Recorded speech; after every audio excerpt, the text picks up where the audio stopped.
It wasn't until the CEO saw his ex-wife attending a high society charity gala in gorgeous attire that he was shocked to discover the housewife he had looked down upon was so noble and beautiful. It turned out that the woman was the president of the One Group, worth hundreds of billions. 8 years ago, she had concealed her identity to marry the CEO. If it weren't for her secretly having her secretary support the CEO's company, his family's business would have gone bankrupt 100 times over. But her life after marriage was not a happy one. The CEO's family thought she was an orphan they had picked up, with no parents, no power, and no influence, a good-for-nothing housewife. So they had always looked down on her. The CEO also despised her, believing she couldn't bring any help to his career. 3 days ago, the woman came to bring her husband lunch as usual. But as soon as she entered the office, she discovered that the CEO had betrayed her and was loudly complaining about their unhappy marriage to his mistress. Upon this discovery, the woman felt like a knife had been twisted in her heart. She accidentally spilled the food on the floor. But the CEO, seeing his wife's back, thought she was just a company employee. He scolded her for being careless at work and told her to clean up the mess and get out. The CEO didn't know that the person kneeling on the floor, cleaning up the remnants, was his wife of 8 years.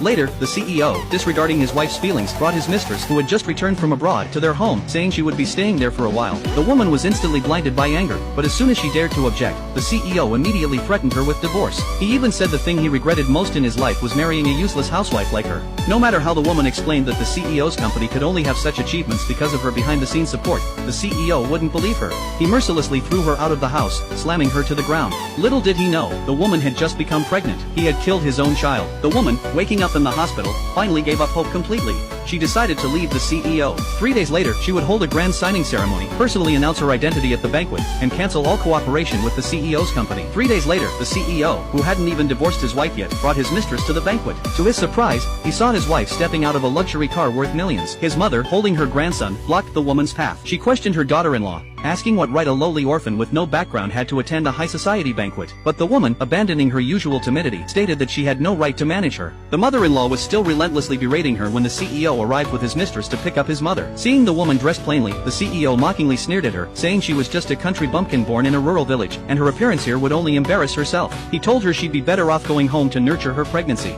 Little did he know, the country bumpkin he spoke of was actually the president of a corporation worth hundreds of billions. Her